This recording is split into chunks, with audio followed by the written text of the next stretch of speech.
त्योहार जवानी मुँह से कितना के गिराता पानी।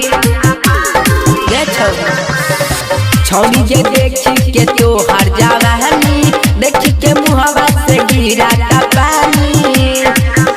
तो देखिए में तोहर बहिना लागता बहिना लागता रे बहिना लागता।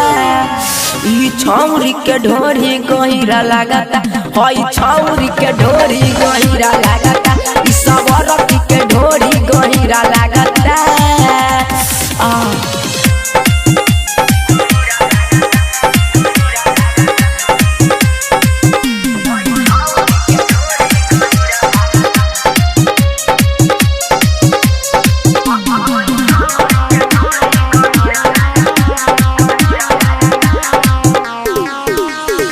छोड़ गेलौ कछ ढोरी के ऊपर देखे में लागे छ बॉडी के सुपर। तोहर जवानी हम बड़ी गे सुथर छोला पका है भागता रे इधर उधर।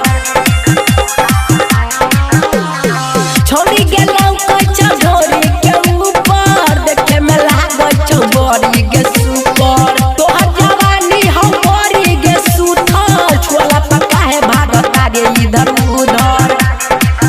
तोहर चढ़ल जवानी मसीना लागता मसीना लागता मसीना लागता।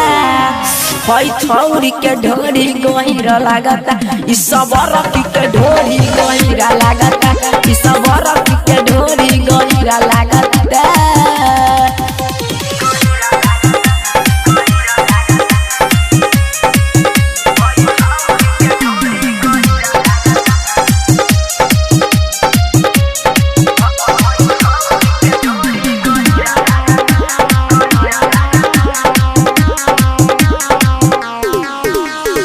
राइटर मधु के कुछ न बताई है सुमित्रा जहक के मारा चिखई है रमेश रसमिया के डांट के न जाई है सभे लइका के मारा चिखई है।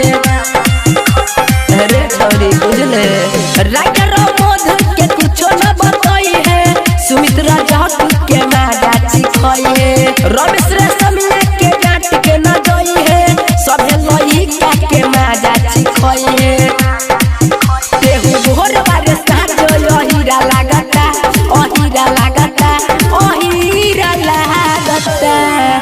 हई छौरी के ढोरी गहिरा लागता हई छौरी के ढोरी गहिरा लागता ई सबरती के ढोरी गहिरा लागता। रे छौरी कौना काटी से छोड़वा रे।